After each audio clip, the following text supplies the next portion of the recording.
न्यायाचे देव, कर्माचे फलदाता आणि जीवनातील संकटांचे शिक्षक, हे सर्व विशेषण एका देवतेला लागू होतात, ते म्हणजे आपले शनी महाराज.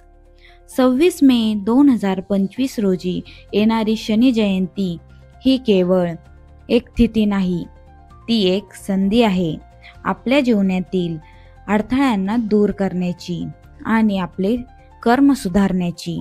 या विशेष व्हिडिओमध्ये आपण पाहणार आहोत शनिदेवांची जन्मकथा, त्यांचे स्वरूप, त्यांची कृपा मिळवण्याचे उपाय आणि शनी जयंतीला केले जाणारे पूजाविधी. त्यामुळे हा व्हिडिओ संपूर्ण पहा, कारण हा व्हिडिओ तुमचे आयुष्य बदलू शकतो. शनिदेवांचा जन्म सूर्यदेव आणि छाया यांच्यापासून झाला. छाया यांना कठोर तपाची आस होती. त्यावेळी शनी त्यांच्या गर्भात होते. त्यावेळी गर्भात असताना त्यांनी कठोर तपश्चर्या केली. त्यामुळे जन्मताच ते गंभीर, तपस्वी आणि कर्म कठोर स्वभावाचे झाले. त्यांचा रंग काळा झाला, म्हणून नाही की ते रागीट होते, तर म्हणून की ते न्यायाचे प्रतीक होते.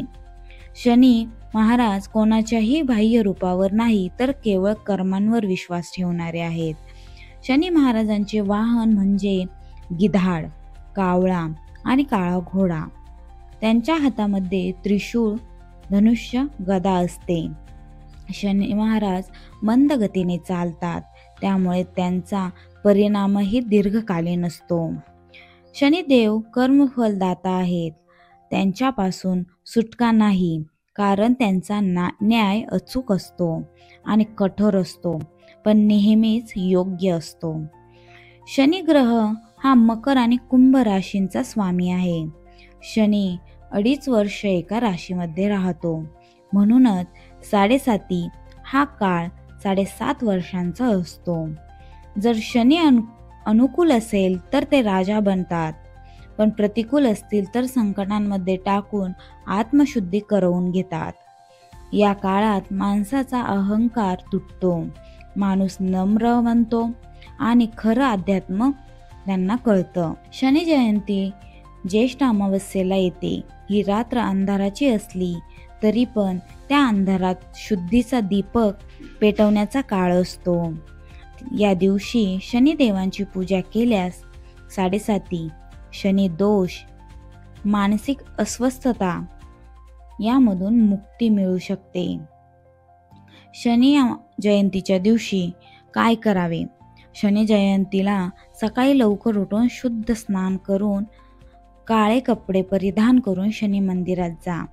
शनी पिंडीवर काळ्या तिळाचे तेल अर्पण करा. निळा किंवा काळ्या फुलांचा हार अर्पण करा शनी महाराजांना. ओम शम शैनेश्वराय नमः या मंत्राचा 108 वेळा जप करा. शनी अष्टोत्तर अथवा शनी चालीसाचे पठण करा. कावळ्यांना व काळ्या कुत्र्यांना अन्न द्या. अन्न नाही जमले तर बिस्किट तरी द्या. पिंपळाच्या झाडाभोवती 7 प्रदक्षिणा घाला आणि दिवा लावा. ही पूजा मनापासून केल्यास शनी महाराज प्रसन्न होतात आणि त्यांच्या कृपेचा आशीर्वाद आपल्याला प्राप्त होतो.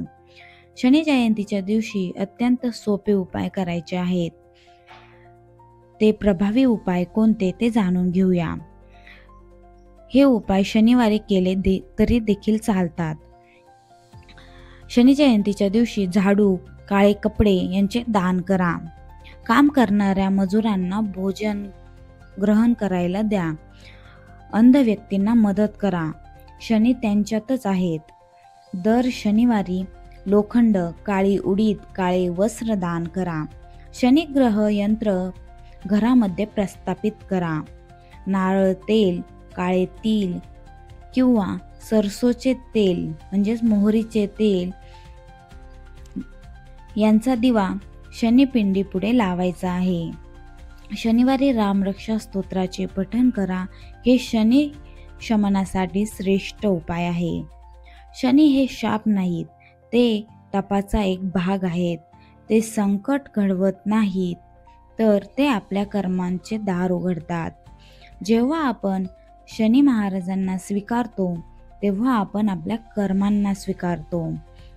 हे एक अंतर्मनाशी जोडणारे दिव्य सत्य आहे. शनी महाराज म्हणजेच नवचेतना. या शनी जयंतीला फक्त पूजा न करता एक संकल्प करा. मी नेहमीच चांगले कर्म करीन, मी नेहमीच प्रामाणिक राहीन, मी नेहमीच नम्र राहीन. शनी महाराज तुमचं नशीब बदलू टाकतील, पण त्यासाठी तुम्ही तुमचं आधी मन बदलावं लागेल. त्यामुळे हे उपाय आणि शनी चालीसा किंवा शनी अष्टोत्तर म्हणायला शनी जयंतीला अजिबात विसरू नका. शनी जयंतीच्या सर्वांना